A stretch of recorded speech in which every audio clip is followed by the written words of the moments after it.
Okay, so yeah, I might just kick things off, start promptly enough, and yeah, I want to just firstly thanks Stacey for being here.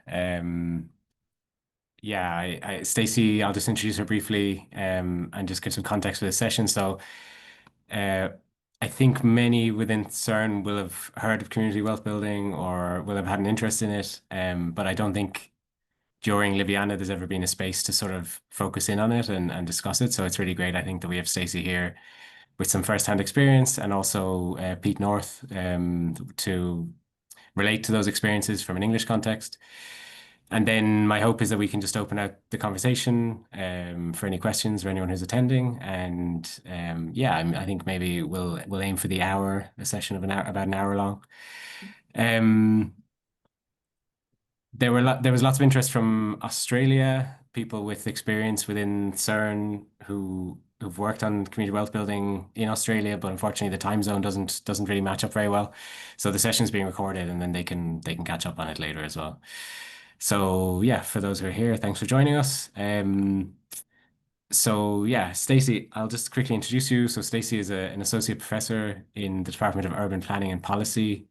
Um, at the University of Illinois Chicago and the co-director of the Solidarity Economy Research Policy and Law Project. So she has also been involved with the Chicago Community Wealth Building Ecosystem, the CCWBE, which was the hub for research and convening for this community wealth building project or experiment in Chicago, which we'll learn more about. And then Pete is Professor of Alternative Economies at the University of Liverpool in the UK and is currently the co-lead of the Social and Solidarity Economies theme in the Just Centre for Joined Up Sustainability Transformation. So yeah, really excited to have you both here and everyone else in the room that we can have this conversation about community wealth building. Um, so Stacey, do you have a presentation that you'd like to share? And then we No, can, no, I no? have comments, so I don't have a Perfect. PowerPoint.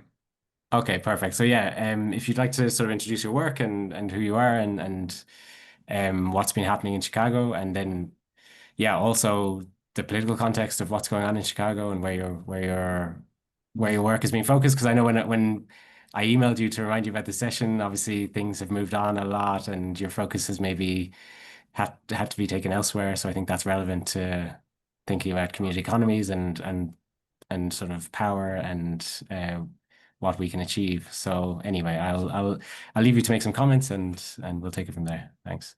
Great, thank you. And thank you, Thomas, for inviting me to this. This is the first time I've participated in a CERN convening, or I guess I didn't even know of it before. So thank you for introducing me. There's a lot I can say, but I know we have very limited time. So what I want to do is just kind of set the frame that I tend to use when we're thinking about community wealth building. And what's interesting when we talk about community wealth building is I think we may define it very differently. So I'm going to start by just giving a general overview of like how we define community wealth building here in Chicago. And then there are a couple of theoretical frames that I think are really useful for explaining how this came to be in Chicago and what we're doing in terms of contextualizing it and speaking to the the current conjuncture. It's I think we'll get there, but there's somewhat of a disconnect, but I think it's an important conversation to have. So again, thank you for inviting me. And in terms of the historical, oh, well, I guess in terms of the definition. So we define community wealth building as it's a framework for creating desirable opportunities, economic opportunities, and viable communities, upwardly mobile communities, and safeguarding community assets. And so in order to do that, this framework encompasses three core values. We talk about local control of neighborhood assets, democratic decision-making, and the shared ownership and control of both the byproducts and the resources, so the inputs and the outputs of all of the models. And so with that, we really focus on 4 models: worker-owned cooperatives, community land trusts, community investment vehicles, and limited equity housing cooperatives.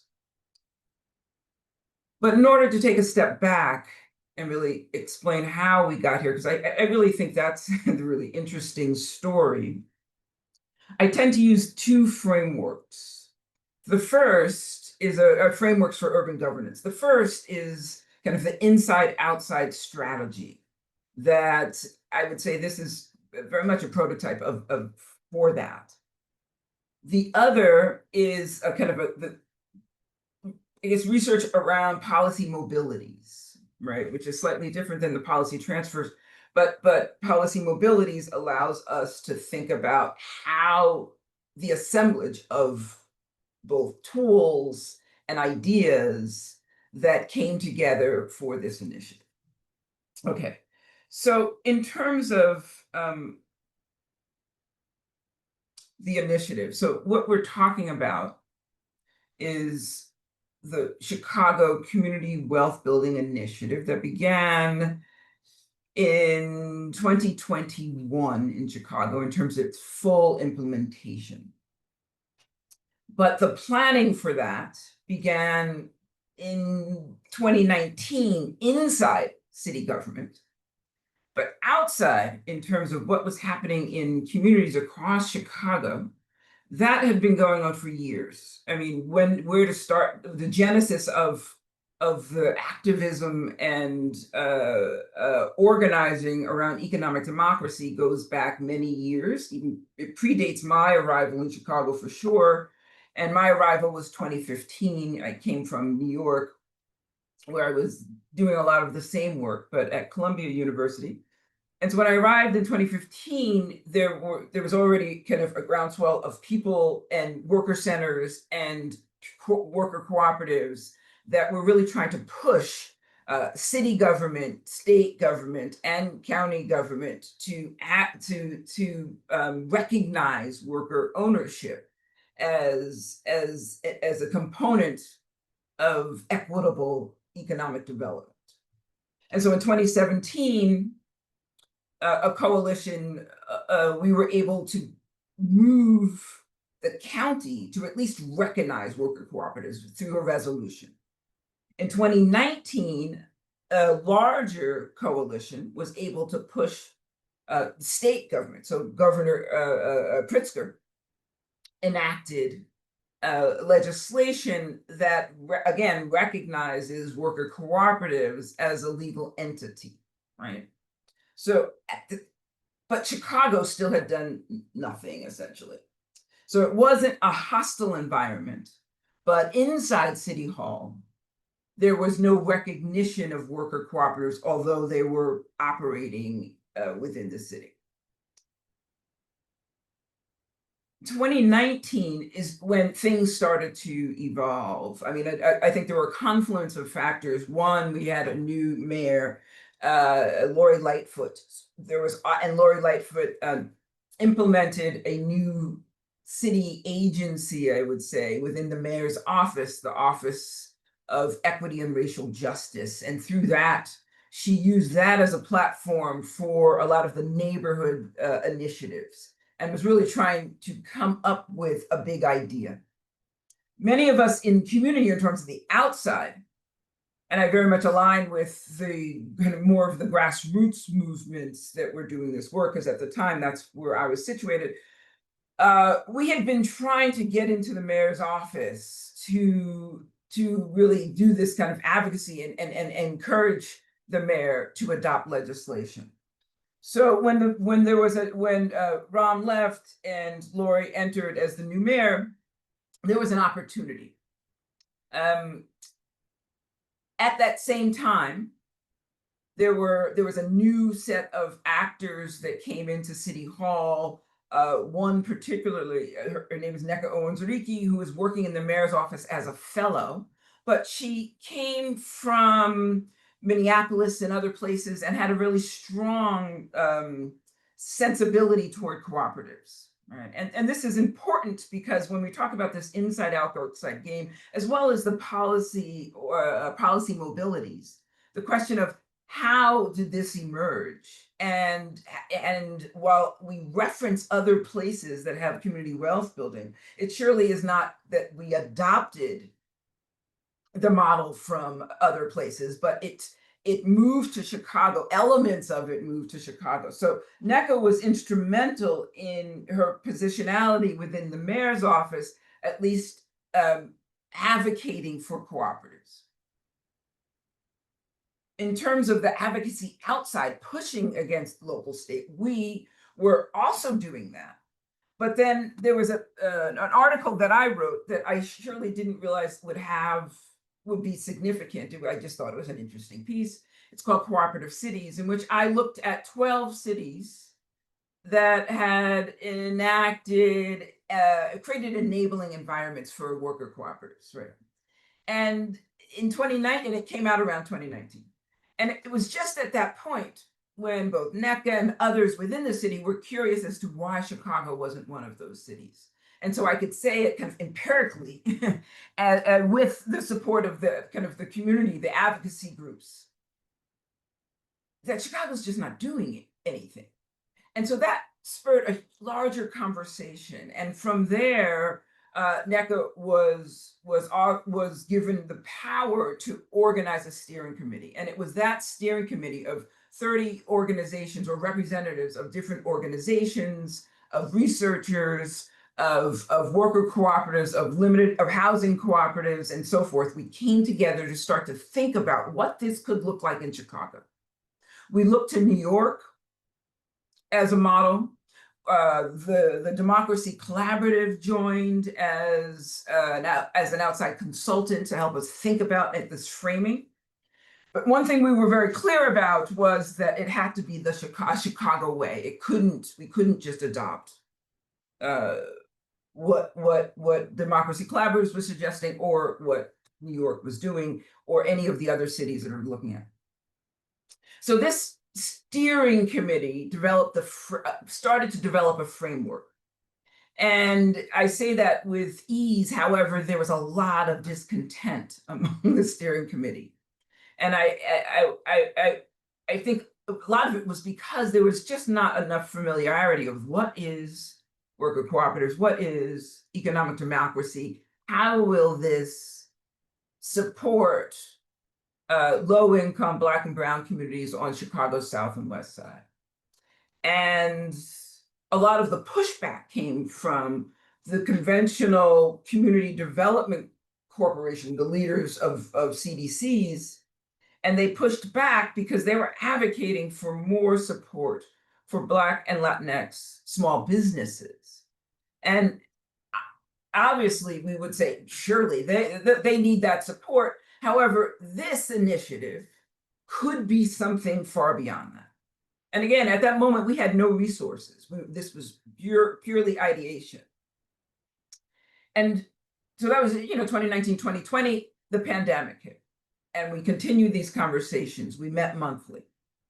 And the inside game was still happening in that NECA realized, with all of these funds, federal funds, ARPA funds, the American Rescue Plan Act or something like that, the ARPA funds that were coming to Chicago, that we could leverage, perhaps we could leverage just a small proportion, right? So Chicago's budget for community development is like $168 million. NECA was able to bring folks from the Department of Planning to the table and housing to the table. And through those conversations, we really asked the mayor, essentially, to allocate a small proportion of these federal funds to this new idea. And that's how the $15 million came to fruition. The steering committee, then we really kind of really focused on what is the framework. And that's how we started to define worker cooperatives as local, democratic, and shared ownership and control of neighborhood assets. And we specified the four models. There are other models, of course, but the resources that we have, we wanted to allocate to 4 models. So all of that kind of background work was happening, and it was in 2021 which the resources were made available. So then we formed another committee, so that the steering committee kind of dissolved, and we created a much smaller, what was it? The advisory council for designing this project. A critical element that I think, in terms of what we learned from other places and the ways in which we kind of assembled the knowledge and the elements of programs, of policies elsewhere, a critical element was the phasing of Chicago's initiative. We made 3, I think, or at least 3 critical decisions. One, drawing on New York, in which all of their resources were going to kind of the infrastructure, building capacity for supporting worker cooperatives. And it was embedded within the Department of Small Business Services within the city. And it's by most accounts, it's done quite well. However, we realized we didn't want this fully embedded within the city. We wanted an external entity to hold it. We needed mechanisms and support to build and strengthen Chicago's infrastructure. And by infrastructure, I mean the technical assistance providers, the co-op developers, those that are doing education and research, those that understand non-extractive finance and different financing mechanisms, right? So there's a whole layer that I call the infrastructure. So this initiative, rather than just focusing on the initiative, we were able to design a second phase in which this is the first time in which Chicago invested in pre-development projects. So these are projects that received $150,000, and there were about 26 of them across those 4 models. And they were in this nascent stage, right? We received 90 applications, 27 received funding, and the funding was to move them from that nascent stage to perhaps at the development stage. So it was really funding feasibility studies and perhaps architectural plans if they had a physical element, or capacity building. So that was the second phase. So the first phase, as I said, was really building that infrastructure, supporting the organizations that would help and provide assistance to the pre-development projects, right? So those are 2 phases. And then the third phase is investing in, I guess it was about $4 million, investing in some of the larger projects that were able to move from pre-development to development, and now they are in that development stage and need larger sums of capital. So in terms of the kind of mobilities framework, we kind of leveraged what we understood was happening in different places, but really organized it, assembled it within Chicago in a way in which we had this phasing, which we hadn't seen in other places, but we learned that no one of those things is self-sufficient, right? That the projects on the ground absolutely need the support, but and need the resources. But if there's not other technical supports, then they may not be quote unquote successful. To support just the technical assistance providers with the hope that it would trickle down, we didn't see that as sufficient. And again, just to focus on large projects, that's not building the pipeline. So those were the logics that were kind of deployed as to why we needed to do this in a phased approach. So we've completed phase 1. I guess by December, phase 2 will have been completed. And phase 3 just really started. And so it's behind schedule, but it just really started. And so when Thomas introduced me, he said that I was co-directing what we called the Chicago Community Wealth Building ecosystem, which was incubated at the university at UIC as a hub to help coordinate all of these moving parts, right? There were 17 phase 1 grantees, 26 phase 2 grantees, and we weren't involved in the phase 3 because again, that just started. So our role was coordination, convening, and research.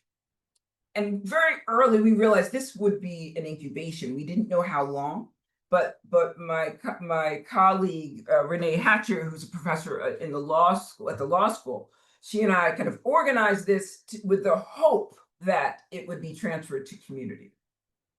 So by December of, what was it? I guess it was December 2024. So we haven't gotten to 25 yet. 2 years had passed, and it was time to then kind of transfer the hub to a community organization. What's interesting is Nneka Owens-Urike, who was our primary advocate inside, she was leaving the mayor's office and started a community organization, which made a logical space to hold the hub, like Hub 2.0. And so she started the community web. So we've transferred much of that work to her entity, although we're still holding the research and still doing some of the advocacy work.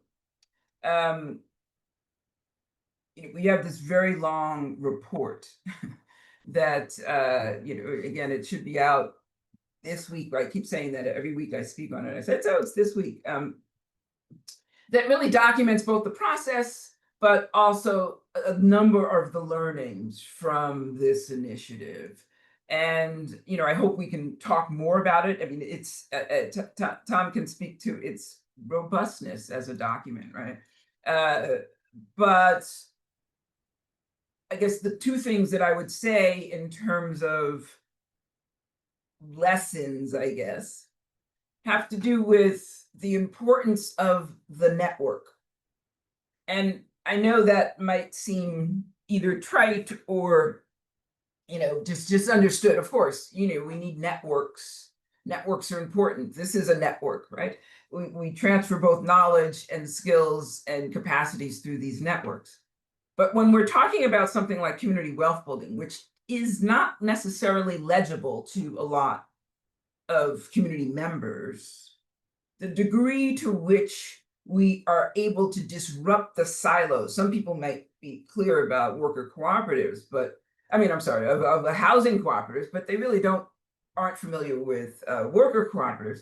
We created spaces for convening and building the networks across silos, as well as going deeper within a silo. So for instance, the community land trust, their network, there is essentially a federated network, really allowed the nascent community land trusts to build their capacity to reach land trusts and others starting land trusts in other cities, and to do a lot of the education, kind of externally facing education, so that community members could be more knowledgeable about this tool as a tool for mitigating gentrification and land speculation, right? How else would communities understand it if not through these education processes, which the networks become extremely important?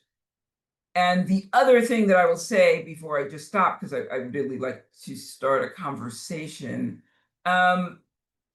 is the ongoing education, right? The importance of both ongoing education and ongoing outside advocacy.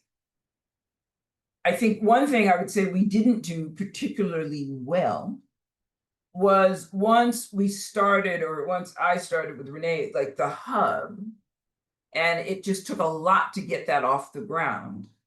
We weren't doing a lot of the organizing in a way that we needed to still be against the city. So once the city gives you resources, somehow it just softens everybody, right? So we're no longer seeing the city as both a space of opposition to extract additional resources.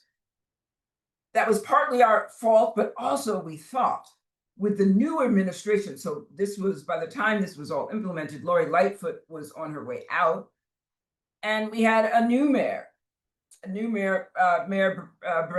Brandon Johnson. And much to our chagrin, we thought this would be easy. We thought this was a long-term sustainable initiative.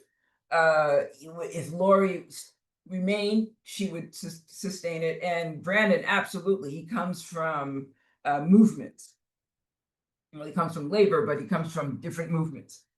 Well, one thing we learned is within different political climates and new administrations, their legacy is what they think about from day one. And so this was a Lori Lightfoot initiative. Brandon may agree with some of the practices, but he did not support the initiative in whole. So we learned that very early that the city was not going to support it. It was going to fulfill the contract as implemented, but it was not going to advance the work. So we have to kind of shift our thinking. And what we didn't do is constantly push the city to do more. So that's why I said we didn't do that advocacy work. And one of the things, as I said, we need to continue that on the ground, the grassroots, the outside game has to continue and not let up once you have a quote unquote win, right? Again, there's a lot more I could say, but I'm going to stop and so that Tom can join the conversation. No, thanks. Tom, Peter, I'm sorry.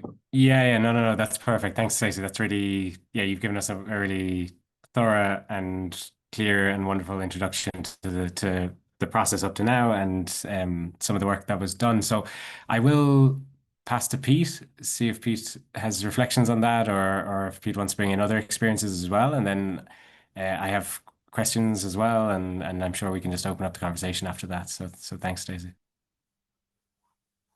Yeah, sure. I really enjoyed listening to that, Stacey, and it resonates a lot with my experiences in the UK. I won't talk for too long, but I think what I've got to say does speak to that. The experiences I know are in Liverpool in the UK, starting around the same time, about sort of 2018, 2019. And then going through to COVID, we then had the glory of Brexit and the glory of the chaos there was in the UK of Brexit, ongoing austerity, chaotic government in the centre, chaotic government in the city, and then a new Labour government, which is to some extent taking forward some of these ideas, to some extent not. So what I thought was very interesting about what you said, Stacey, was the focus on workers' democracy and cooperatives. The version that we've got in the UK is a little bit broader than that. It does come from the Democracy Collaborative. It does start with the original focus on workers' cooperatives. But we got a different political situation here, I think, where we don't have the same funding from foundations to really invest in local work like was done in the States. And over here, these ideas, the policy travelling went to a thing in Northern England called the Centre for Local Economic Strategies, who've done most of the work here. And you talked about 4 areas of the community wealth building. We got a slightly broader version over here, and there's 5 areas of that. Firstly, pluralship of the economy. So yeah, we do have workers' cooperatives in that, and the other things you were talking about, like community land trusts, shared ownership in housing, But here we've got broader conceptions of things like community businesses, social enterprises, community impact trusts, CICs, social traders. So we've got a slightly broader ecosystem of models of alternative ownership. So we don't necessarily focus on worker-owned enterprises over here. And that's an interesting difference. I think to some extent it's a practical issue. The Conservative government, when austerity came in the noughties, introduced this pretty good model of the CIC, the Community Interest Company, which does a lot of what cooperatives do, but it doesn't have the same focus on worker-owned democracy. So we haven't pushed that quite the same way. The result of that is there is a huge sector in the UK of plural ownership of the economy, which is something to work on.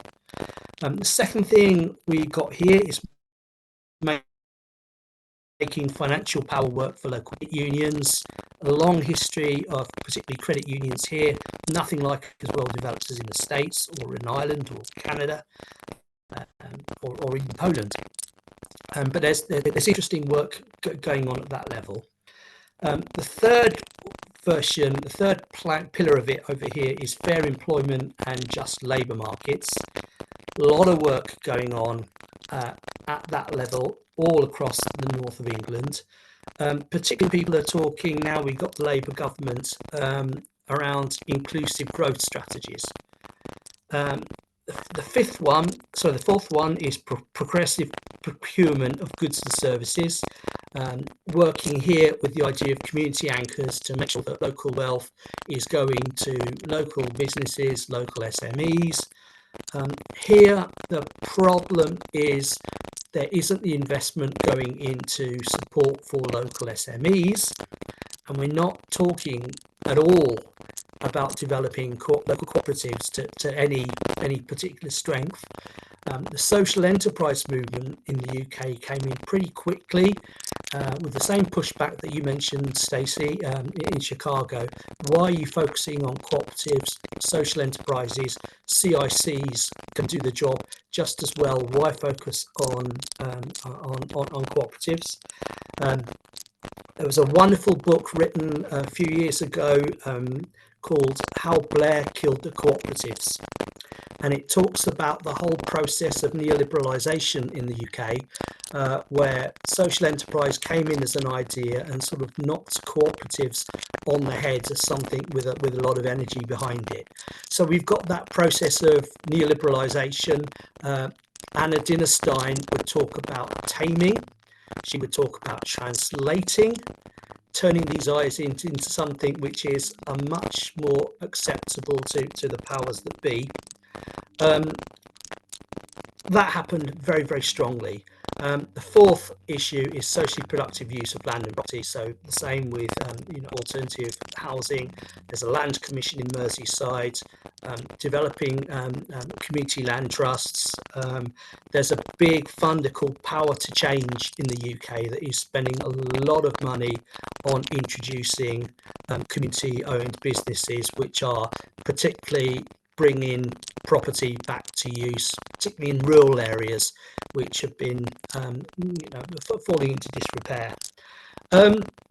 So it's an interesting story here in that, pillars 3 and 4, fair employment and just labour markets, progressive procurement, that's going great guns in the UK as part of this idea of inclusive growth. Critics around degrowth would want to challenge the whole idea of growth. Is inclusive growth something you think about? Making financial power work for local places. There's some work doing on that. There's an interesting develop of a mutual bank in the north of England for S, but it's nothing like as well developed as it has been in the United States for ages. Cooperatives really rather pushed out. So the headline story here is that when the Democracy Collaborative started talking to Claire's, Particularly they came to Liverpool. This was the time of the Corbyn movement, so 2017, 2018, 2019. There was a lot of work done by the Labour Party about alternative ways of running economic activities. It was a really, really, really exciting time. In Liverpool, I got together with some people in the Labour Party, some people around CICs, social traders, social enterprises. We had a series of meetings in the city, which we called the Human City. So quite a sort of depoliticised name. You know, what is an inhuman city? Who wants an inhuman city? But they did bring together quite a few people that were starting to develop these ideas in the context of there would be a Corbyn government, which we very nearly got in 2017. Local battles going on in the city between a fairly right-wing mayor who is a big personality, and there's all sorts of legal stuff going on around him. Now he's no longer the mayor, which I won't touch, but let's just say there were big battles between a fairly bombastic Liverpool City mayor, which I know you're very used to in the United States, but we're not used to in the same way. When those battles were played out, this movement sort of coalesced around an alternative leadership for the city, around a particular politician who later also turned out to be not all they should have been. Let's just put it that way. So what we got was that the movement rather died out when in 2019 Boris Johnson won the UK election and Jeremy Corbyn was forced out of UK Labour Party. Same as you, everywhere we had COVID. There was some interesting work done in the city about what might an alternative model of the economy post-COVID look like, looking at all the good things that happened during COVID, like things being quieter, more local activity going on. But unfortunately, after that, the new normal rather came back to same as before, at the same time as Brexit and an economy in crisis and huge cost of living crises in the UK. So all hopes were rather blown out at that time. It was a very, very depressing time. I did a little bit of digging around over the last couple of days, ready for this talk, to find out what is going on, and I expected to find not a lot, and I expected to be telling a tale of woe. But as I say, this is where we are, and coming from a diverse economies perspective, question: is it necessarily a problem if there isn't the focus on workers' cooperatives, worker owner cooperatives, but we have a broader conception of democracy with a wider ecosystem, with things like CICs, social traders, community businesses, social enterprises? Is this all horribly neoliberalized? All parts of the way that the neoliberal state has been financializing all sorts of things that a democratic state would have provided for free. Is that where we are? Is it in the UK we're much closer to the situation with the shadow state, where there are lots of organisations providing those kind of materials, making financial power work for local places? There was a fascinating program called the Bank of Dave, which was a very amusing program about financial distress in places in the north of England. That's starting to move. Fair employment, progressive procurement of goods and services, that's going really, really well as part of this inclusive growth strategy. Socially productive use of land and property starting to develop. So community wealth building in the UK is perhaps tamed, normalised, in some ways going quite well, in some ways perhaps a little bit productive. but yeah, the focus on cooperatives. Blair killed the co-ops, and the co-ops are still, very definitely in the shadow of social enterprise and social trading, which I think diverse economies perspective would not have too much of a problem with. And I'm a bit AC/DC about that. So that's where we are in the UK, I'd say.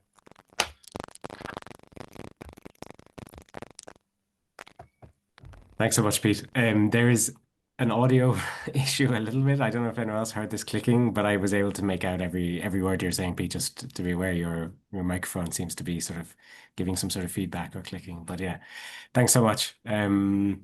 Stacey, I don't know if anything Pete says resonated with you or anything that sort of I think a stuff. lot. I mean, so thank you.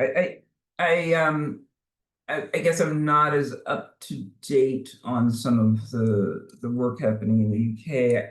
Meaning I heard about the implementation. I wasn't as clear about where things are. But your final provocation is one that that I grapple with all the time in terms of the pragmatism of this work, or perhaps being far more kind of I don't know, far more kind of adopting a far more radical perspective in the sense of not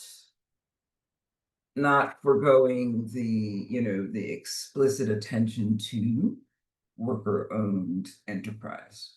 And I can't answer like whether or not it should or shouldn't. I think it really depends on the goal, right? What is the ultimate goal of the initiative? And I come from a solidarity economy perspective. And if adopting that, which is, a post-capitalist perspective, then yeah, I think it's important for us to be very explicit in both the nomenclature and the practices of both worker-owned and community-owned and controlled / stewarded land, assets, and business, right? So that for that model, that is important. And I say that because I guess for the same reasons we were pushing back the community development corporations who, were definitely our allies in many ways. But it's too easy to either co-opt or just kind of obfuscate the economic democracy element and just normalize, the social enterprise, assuming that it's Black, Latino, woman-owned, the SMEs. But that doesn't necessarily it doesn't necessarily shift kind of the power dynamics, because SME, they're still part of, and often willingly and joyfully part of the neoliberal state in that regard. So dismantling, if that is the goal, to dismantle, then I would argue that I advocate for a more non-reformist perspective. Now, what that looks like in any particular state will vary, right? And you're operating and your framing of it in terms of who's in office, and you're talking about it at a very different scale in many ways. So, although I'm talking about Chicago as a city, this is happening on two sections of Chicago, and it feels very neighborhood in the sense of multiple neighborhoods, but it hasn't been adopted as city policy post this initiative. And what we've been grappling with is that's okay, right? So where are resources going to come from, since the city has pulled out? And philanthropy does some, but not enough. And so I think there are two different pathways. There are pathways within the city, and there are programs that the city has adopted for shared ownership, but they're not using community wealth building nomenclature. Shared ownership of housing and they've put some resources toward development of shared ownership housing, and I think it's also for kind of loans, giving a down payment some support for down payment of cooperative housing. But much of the work is happening outside of city government, right? And so the question for me is really, well, if the city's not putting capital toward it, can it still be an enabling environment, right? And I think the answer is yes, right? We're seeing that in many cities. The city may not fund it, but they still can legitimize it. They can still help bring people to the table and also not be adversarial, and and maybe create mechanisms so that land assembly and building permits and so forth are kind of eased in certain ways. So there are things the city can do that don't tap into their budget, and I think that that's important. And at the same time, the outside game can continue with cooperative, using the cooperative lens. Yeah, that's my personal view. I think others might say it differently in terms of the pragmatism they adopt, and what does that mean when we're talking about anchor institutions and trying to build strategic partnerships with various anchor institutions. But all of this work, in my mind, is really about public awareness, right? How are we changing public awareness such that this can be normalized? So today, I will say, since I am a New Yorker, although I live in Chicago, today is an exciting day. We're going to have a new mayor, and that, for me, is about changing public awareness, right? So Anuvandani and his explicit position as socialist, whether you call it democratic socialist or just socialist, in the largest city in the country, and a global city, that's huge. I know I'm quite hopeful that the election goes as it should, but fingers crossed. I'm very excited about what the type of awareness that brings, and hopefully he can stand on his principles. And yeah, but I'll stop there. Thanks, Stacey. Yeah, just with an eye on the time, I think it would be ideally we wouldn't go too far past 7 my time, so 12 your time, I guess, Stacey. Yeah, if there's any questions or comments anyone has that would like to pipe in, or any sort of experiences from different contexts, which I think that's really interesting for me, is to see these different sort of pillars and how this emerges in different places, with a different sort of emphasis, but still falling under this sort of umbrella term of community wealth building. So yeah, Jay has his hand up, so I'll just pass over to him. Thanks, Tom. Nice to meet you, Stacey and Peter. Thank you for that. I'm in the southwest of England, and I've been teaching at Schumacher College for the past 6 years or so, teaching a program that we called at first the Economics of Transition, and then Regenerative Economics, both of which probably weren't, well, the Regenerative Economics is probably not a great name. But essentially, it was a post-growth kind of economic course, and we spent a lot of time on sort of local and municipal and bioregional scale models of various kinds. So I'm very familiar with community wealth building. We've had Stacey, what's her name now?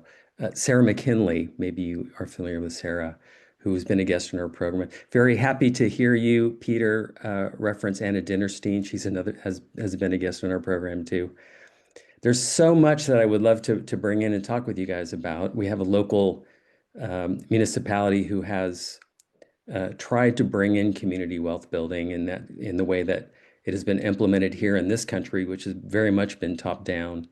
And it hasn't really worked for a variety of reasons, mainly because local government here is horrible. They don't have the same kind of agency and capacity as local governments do in the States. And then you also have the problem with new administrations coming in, as you pointed out, Stacey. But my question for you is this: are you or do you see value in connecting with other initiatives in other places, in other contexts, even ones that are working with different models or different approaches, in what might be termed translocal networks or something along those lines? So thank you. Yeah, that's an easy one. Yes. I mean, absolutely. We looked at a lot of places, but it was really just like consuming the models from different cities. I mean, part of it was my study, but then we really looked at other places, Madison, Wisconsin, Minneapolis, New York City, which all have very the municipal government has invested in different degrees in community wealth building. So those are, I mean, those are all within the US, but I think outside of the US, I think we can only learn, I mean, you know, each model is nuanced and to meet the political economy and history and culture of that place. But we still can learn like what is working, what's not working, what are some of the lessons, even though we're operating in very different places. So I'm always extremely enthusiastic to do that, but recognize that we're operating in very different environments. Yeah.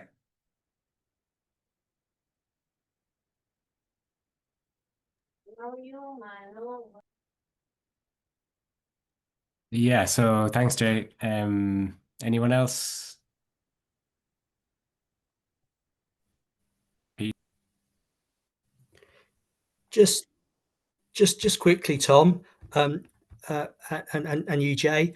I mean, another really good model that is going to be interesting to see where it's got to is the model of the transition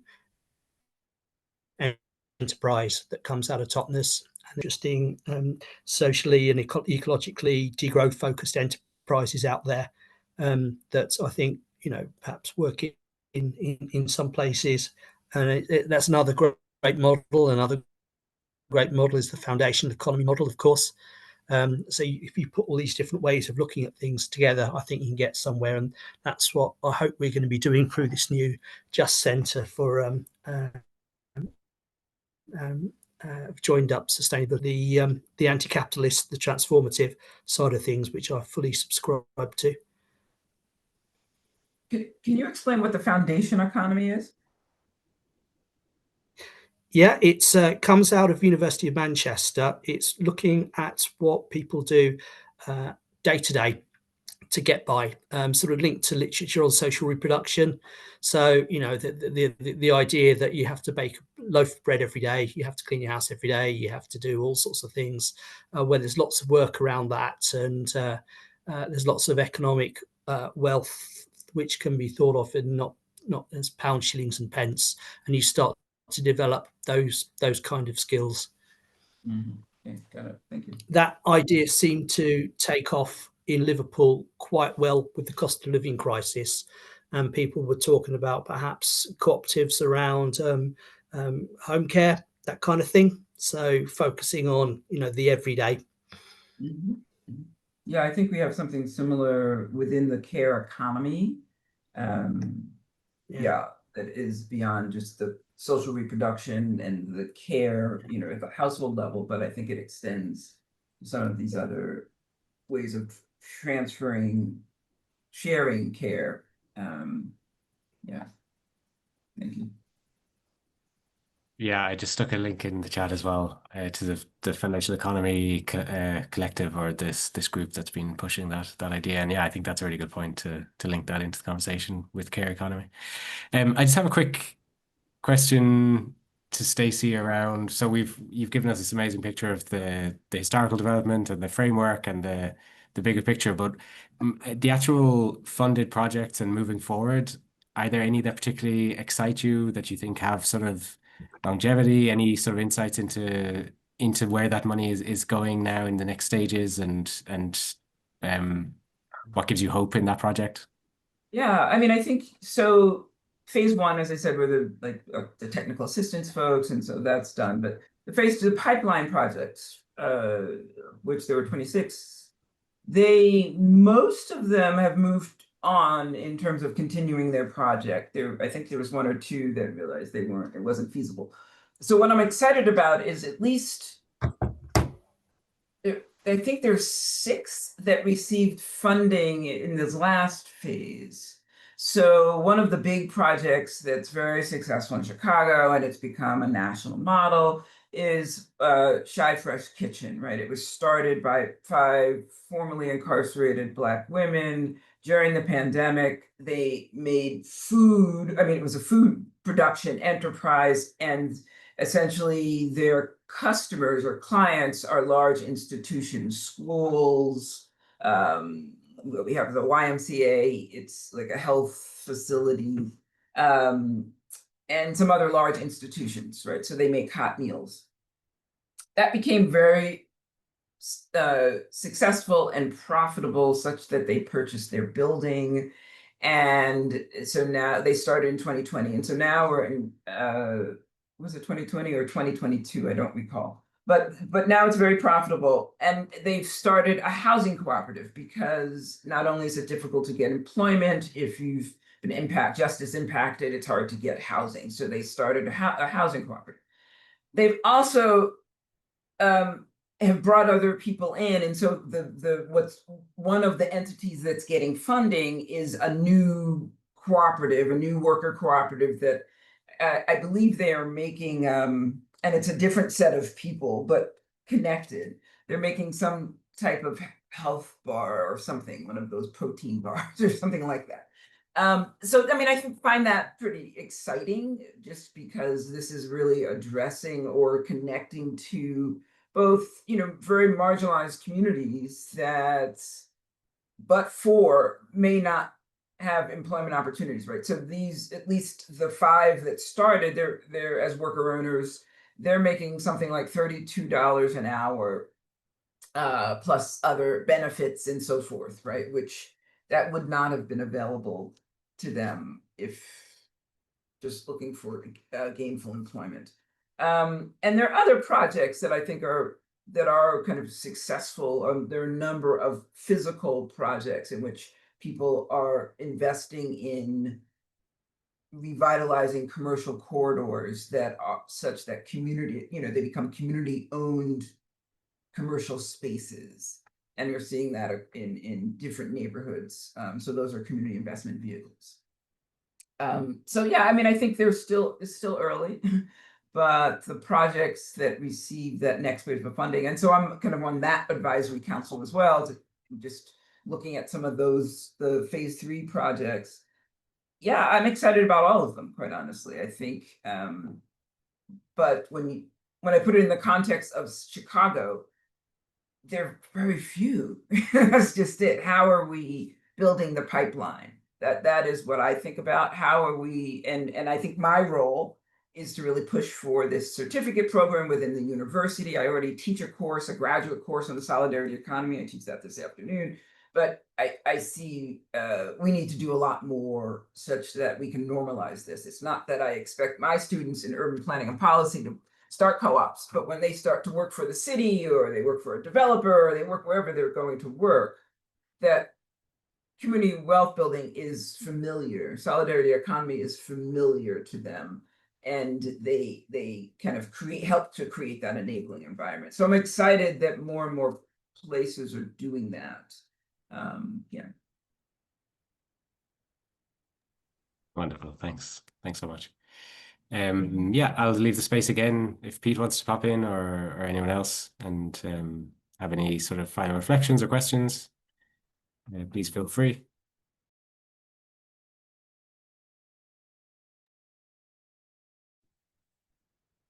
Thank you all. That was really interesting. Would love the opportunity to talk with you more about all of this stuff. Maybe we'll have an opportunity to work together in some capacity. Bye-bye. Thank you, Jay. And Ellie says, excellent presentations, very inspiring. And yeah, it would be great. I have these contacts. Oh, Ava says, yeah, she can't really talk because of her kids, but it was extremely interesting. I have the list of contacts as well. So Stacey, when the report's ready, we'll get that out, and it would be really nice to get some feedback on that as well, and get to read in detail what's been going on in Chicago. Pete? Yeah, just quickly, this Just Centre that I mentioned is a 5-year project which is just starting. It's about £10 million, so there's a lot of work across all of the north of England. Social and solidarity economy side is being led by me and Helen who is a CERN member as well. We're going to be doing some developmental work over the next 5 years, and if people wanted to get involved in that, community wealth building, foundation economy, transition enterprises, social economy, social trading, solidarity economy, it's all going to be in the mix, and it might be an exciting time to take these ideas forward in the north of England, a place where there's huge social deprivation, a huge cost of living crisis, but also lots of net zero skepticism and right-wing populism developing in a very unpleasant way. Yeah, I mean, please do keep in contact with us about that. That's great, Pete. Thanks. And yeah, there is a session as well on solidarity economies and populism and authoritarianism during Liviana as well. So then that's a whole other topic we could have maybe gone into here, but there will be space for that. So that's great. Ellie also has his baby has a baby sleeping, so couldn't speak, but really interesting. So Stacey, lots of appreciation for you coming and sharing with us here, and yeah, thanks so much, Pete, as well. Thank you. Have a good one. Okay, bye everyone. Bye.